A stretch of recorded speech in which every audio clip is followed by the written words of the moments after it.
Welcome back, eReads podcast listeners. I am your host, Liz, and welcome to my show where I talk about authorship, books, and all the different parts of the creative journey. Today, I have NK Carlson, and we are talking about YA fantasy. And I'm really excited for this because as a fantasy writer, I love to kind of pull apart everyone's process in this area, especially those folks who have the mental ability to create worlds and systems and maps and just fantasy on a deeper level. So I cannot wait for you to jump into this episode that I have with Nate. Nate, welcome to the show. I am really excited to have you here today. How you doing? I'm good. Good. And so to welcome folks, I like to start with what I like to call a bookish question or a book-related question. And the question I have for you is, if you could live in any book universe, which one would you choose? That is a fantastic question. I'm looking at my bookshelf over here. Oh, great. That's got some of my fantasy books that I read. I think I would have to go with the classic Middle Earth from Lord of the Rings. I feel like I would be a good hobbit, living in a cozy hobbit hole and enjoying the hobbit life. They did have some nice housing. I think that'd be fun. I love that. And so tell us, Nate, tell us a little bit about your author journey. How did this start for you? Well, it probably starts with me as a reader. I almost consider myself a reader first and an author second. I enjoy reading. I've been reading for pretty much forever. But the writer part of this started in elementary school.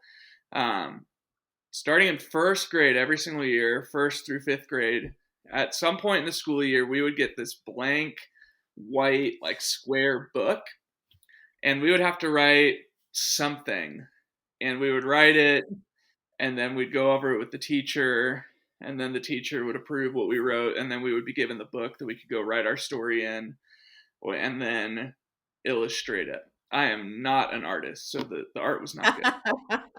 So I think that's where it started. I think the very first one I did, I saw it at my parents' house recently.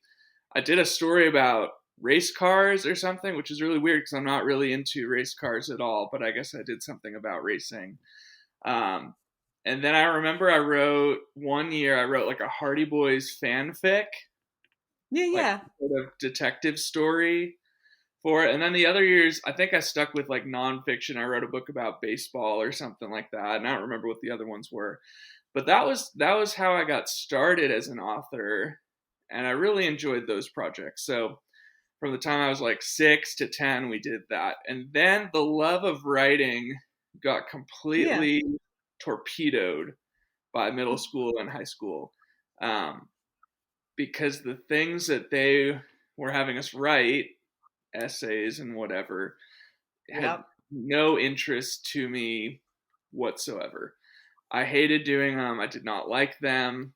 Any sort of writing assignment I would do would probably be at a B level. I was never very good at it.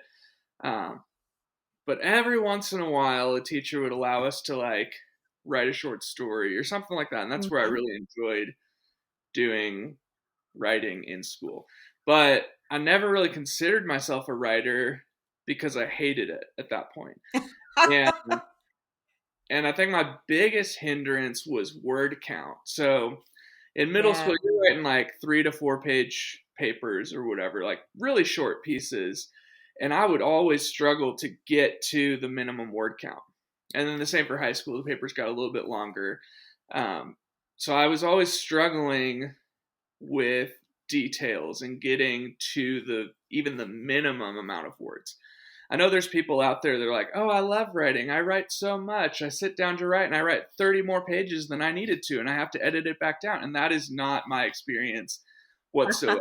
So in middle school and high school, being a writer never really crossed my mind. And it wasn't until college I started reading the Divergent series. And I looked up the author, Veronica Roth, and she actually grew up probably about a half hour from where I grew up, which was kind of cool. Really? So That's interesting. she's only a few years older than me. So I was thinking about, I'm like, if this girl from where I'm from can do this, and she wrote those books when she was, I don't know, in her early 20s or something. I'm like, well, maybe I could do something like that. So it was in the middle of college. I started writing a novel, and I think I started 3 different novels and threw them away. I think the furthest I got was 15,000 words, which was a lot of words for me at that point. Yeah. And then I sat down in the summer of 2017, and when I finally sat down, so I was out of college, and I was like, okay, I'm going to write a novel now. I had an idea. I was really excited about it. And over 4 months, I wrote 50,000 words, and I finished that first draft. And I think that was Mm-hmm. the biggest barrier for me, is I had to prove to myself that I could get the words on the page and I could finish the dang thing. And I finished the dang Let me thing. tell. Yeah, like listen, like that mental hurdle is super big, right? Like if you cannot psych yourself out, you can do this. But like Mhm. that is such a hurdle. At least for me, it is. Once I did it, it made the rest of the writing process that much better. So that very Yeah. first 50,000 word draft, I sat on it for a little bit, let a friend read it. He suggested, hey, you've got 2 stories here. Split it in half and develop out both halves of those stories. And it turned out that those 2 stories became books 1 and books 2 of my young adult fantasy series, The Chronicles of Terrasohnen.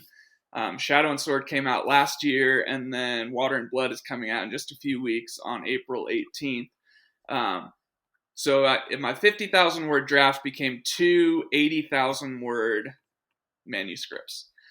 And What? yeah, so I went from 50,000 words to 160. And then book 3, I just finished that a few weeks ago. And I'm very Oh, excited to be congrats. done with the whole series. And it's done, and it came in at about 83,000 words. So the whole thing's probably about 245,000 words for the whole series. But overcoming that first 50,000 words, writing something from start to finish, allowed me to write something 5 times the length, essentially. I was Um, gonna say you started out like, oh man, I can't write a paper at school to mhm. like 80,000 words is a lot, right? So that's There's a lot. amazing. And so these are in the young adult genre. Can you tell us why choose that as opposed to fantasy or horror or something else? What drew you to that genre? Well, so it's young adult fantasy, and I think that's the genre I've spent the most time reading. I would include things like the Harry Potter novels in there, um, even the Narnia books, which are a little bit younger. Um, but the Aragon series, the Wingfeather saga, um, what else? Lord of the Rings. It's not really YA, but there's definitely some YA kind of themes in there. So I Right. think I just, for the very first thing, it was like I wanted to write something that I knew, and I knew because I Mhm. started it when I was 20. How old was I? 24. So I wasn't too far removed from the Right. the young adult teen years. So it felt like a very authentic sort of thing to write. And I really just like when you have a character that is thrust into something new. And teenagers especially, it's like they're resilient. They can handle a lot of stuff.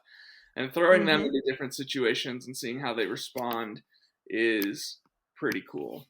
So I think I just stuck with writing what I knew, um, and figuring out what that looked like. And in a lot of ways, I kind of felt like my protagonist of setting off into this new thing, doing this new journey, figuring out who I am as a person and how I get things done and all this kind of stuff. So it felt very natural to write YA. Nice. Can you share more about your protagonist and some of the story elements and things that Mhm. that you want readers to kind of be hooked to? Yeah, so book 1, Shadow and Sword, we meet our character Wreath, who's a 16-year-old human And this is one of those universes with humans, elves, and dwarves and all that kind of fun stuff. Very Lord of the Rings-ish. So he's minding his own business. One day he's out hunting and he comes back and finds that his whole village has been destroyed and everybody's dead. And it really just thrusts him into this action. And he meets the guy who did it. And it's this guy I call the Gray Man. And he's just completely devoid of color. It's like everything's been drained out of him. And he's just kind of this evil incarnate guy and destroyed this village. And this sends Wreath off on this journey to figure out, one, how can I be safe? Where do I belong in this world now that my home has been destroyed and everybody I know and love is dead? So he gets sent off to figure out his place in the world, which is a very young adult idea. So he journeys. A lot of it's by himself, trying to figure out why this happened, what's he going to do.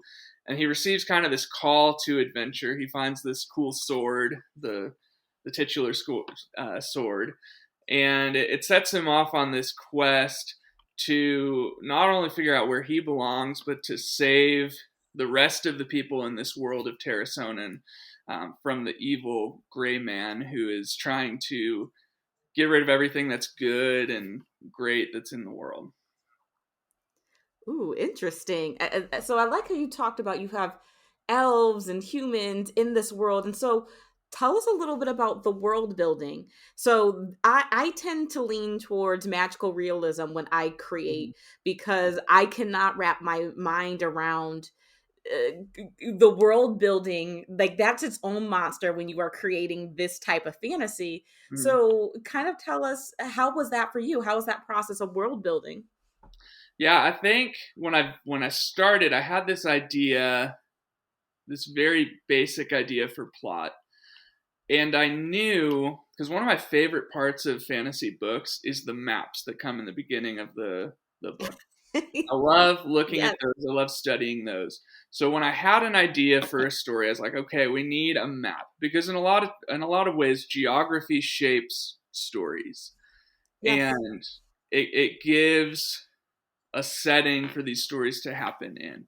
If you've got mountains, that's going to look different than if you have a desert, or if you have people out on the high seas, that's going to be different. But geography, in a lot of ways, shapes the world itself. And even if you think about human history, humans, where did they gravitate towards? They gravitated towards the valleys with the rivers, fertile farmland. And how does the different geography impact the weather and the climate and all that kind of stuff in there? And a lot of that shapes even our own world's history, because how many wars have been fought over water and good land for food and all this kind of stuff. In a lot of ways, the story of our own planet is a story of geography and how the world shapes the conflicts and all that kind of stuff. So I knew when I had this idea for a fantasy story that I needed a map. So I just kind of drew a map, and I like mountains. I like lakes and rivers and all that kind of fun stuff. So there's plenty of that stuff in there too. But there's also desert and plains and forests and all this cool stuff in there. And it was just a really fun activity to like draw out this map. Again, my art skills are not good. So my publisher hired somebody to make the official map for the book. But having that map and looking at it, I knew the areas of the map I wanted my characters to go to so they could experience different things and different conflicts within the world. So once I had the map, that almost gave me some of my plot ideas of where the story was going to go in a physical way. So it almost was like, okay, this is where the story starts. He's going to go off to the west. He's going to come back down and go to the south. He's going to come over to the east. Like he's eventually going to have to go to the north. And in book 2, he goes out to sea. So he kind of leaves the continent behind, goes out to sea, explores some islands, and it's fun and all kinds of stuff like that. But in a lot of the ways, the map came before some of the plot outlining even before I put pen to page or really fingers to keyboard. It was this map that kind of guided the story along, and I think that was by design, because it doesn't make sense for action to not really take place if you have this vast map. You need to use those different spaces on the map to have different Absolutely. conflicts, different plot movements, all that kind of fun stuff. Absolutely. Like I think back to like even like when you mentioned like Aragon and all those novels, I would love, right? They would mention this kingdom, then like you flip to the front and you look to see where that is and where the character is. Like that's part of the adventure, right? Like it Well, in helps you kind of like be Aragon, there. I really like the Hmm. Aragon map. Um, Hmm. because action takes place literally all across that map. Like, Yeah. there's a big desert that kind of stretches across the middle of that world, and they even travel across the desert. Like, even Hmm. the places that are unreachable, really, they get traveled across. And there's action that happens on the four corners of that world, which I think um, Christopher Paolini, who wrote that, I think he did that by design as well. Absolutely. And in saying you started with the map before you really started crafting the novel, I can see how that's so helpful. Again, especially when you're doing YA fantasy, the worlds are so in depth and layered, and like being able to have that roadmap for yourself is so smart. I can definitely see how that can be helpful. Mm-hmm.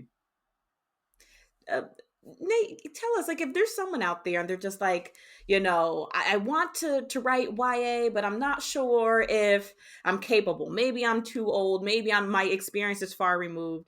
Like, what words of advice or comfort can you give them about navigating, this genre?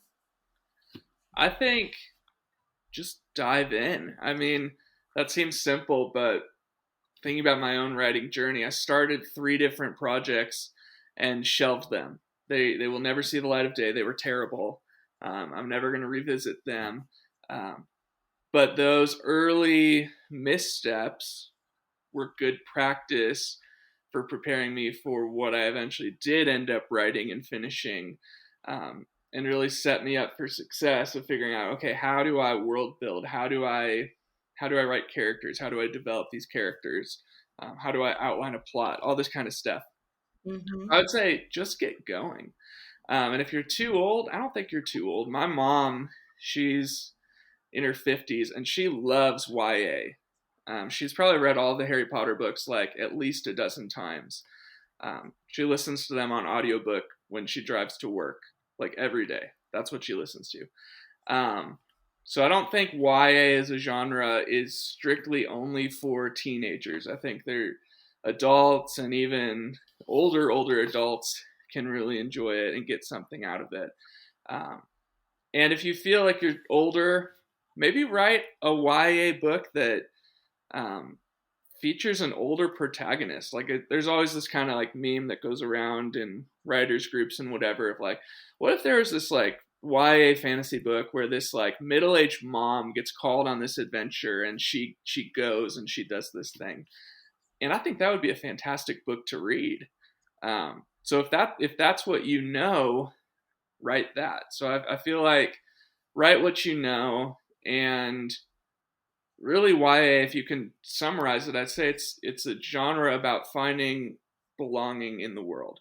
And I think that's something that resonates with people of all different ages. And I think that's why YA is so widely read, not just by teenagers, but by pretty much everybody. Absolutely. I think that's a really nice way to sum it up, right? And a nice place to pause. It also helps us to remember to not lose the magic. I think kind of like that journey of like starting to write in elementary and then we lose it in middle school and high school because we're often losing that magic, losing that curiosity, but to keep that. And so I thank you for that little tidbit and that spark. Nate, where can we find more of your novels? Where can we connect with you? You can find me on all the main social medias: Facebook, Instagram, Twitter. You can go to my website, nkcarlson.com, and I'm NK Carlson on all the social media, or NK Carlson author, I think, on Twitter. But if you just type in NK Carlson, I think I'm the only one out there, so you'll find me pretty quick. So Facebook, Instagram, Twitter, my website. You can find my books pretty much anywhere that you can find books. Amazon, Barnes & Noble, all that kind of stuff. You can go to your local independent bookstore and ask them if they can order my book. They probably don't have it on the shelf, but they could probably order it, because I love seeing my book out in the wild. So if you like what you read, take a picture of yourself with the book, send it to me, and I'd love to see that. Wonderful. Absolutely. And if y'all missed any of that, it will be in the episode show notes. Nate, any last words? I don't think so. I don't think I have anything to add to the conversation so far. All right. Fantastic. So Nate, this has been really wonderful. Please listen, I can't wait for book 3 to come out. Please do not be a stranger to the podcast. You're welcome anytime. Thank you. Thanks for having me.